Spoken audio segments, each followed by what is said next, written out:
Botad marketing યાર્ડમાં chairman, ડિરેક્ટરો અને ખરીદી કરનાર વેપારીઓ દ્વારા ખેડૂતોને કડતા કરવામાં આવે છે। એટલે કે માર્કેટિંગ યાર્ડમાં જે ભાવે ખરીદી કરવામાં આવે અને ખેડૂતને 15 થી 20 કિલોમીટર દૂર કપાસ ઠાલવવા માટે વેપારીના જીનિંગ મિલ ખાતે મોકલવામાં આવે છે અને ત્યાં પહોંચે ત્યારે જે ભાવ નક્કી કર્યો હોય એનાથી 80 થી 100 રૂપિયા પ્રતિ મણ કાપવામાં આવે। તો આવો હળહળતો અન્યાય ખેડૂતો સાથે કદાપી ચલાવી લેવા નહીં આવે। જે અનુસંધાને બોટાદ જિલ્લા કોંગ્રેસ સમિતિ દ્વારા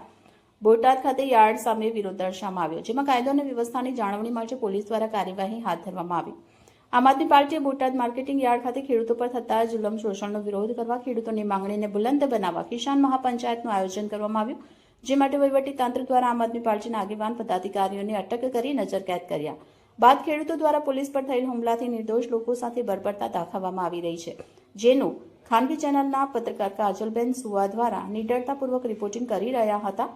ત્યારે જવાબદાર તંત્ર દ્વારા અટકાવી કાર્યવાહી કરવામાં આવતા કેશોદ પ્રેસ ક્લબ દ્વારા વિરોધ કરી રાજ્યના મુખ્યમંત્રી અને ગૃહમંત્રીને ઉદ્દેશીને લેખિત આવેદનપત્ર નાયબ કલેક્ટરને આપી જવાબદાર અધિકારીઓ કર્મચારીઓ વિરુદ્ધ ધોરણસરની કાર્યવાહી કરવા અને ભવિષ્યમાં આવી ઘટના બને નહીં એવી માંગણી કરી। બોટાદ ખાતે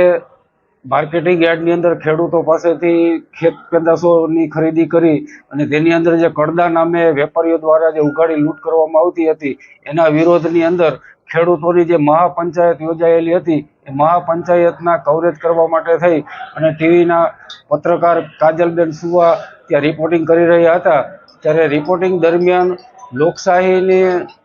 દબાવવા માટે થઈ અને ચોથી જાગીરને દબાવવા માટે થઈ અને તંત્ર દ્વારા તેની સામે કાર્યવાહી કરીને તેની અટક કરવામાં આવેલી, જેનું કેશોદ પ્રેસ ક્લબ દ્વારા આજે વિરોધ કરવામાં આવેલ અને નાયબ કલેક્ટરશ્રીને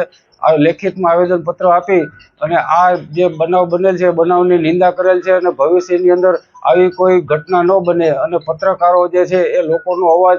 લોકોની વેદનાને જે વાચા આપી અને તંત્ર સુધી પહોંચાડે છે, એ તંત્ર દ્વારા જે કંઈ ખોટી રીતે આવી રીતના હેરાનગતિ કરવામાં આવે છે ભવિષ્યમાં આવી ઘટના ન બને એવી માંગણી કરેલ છે।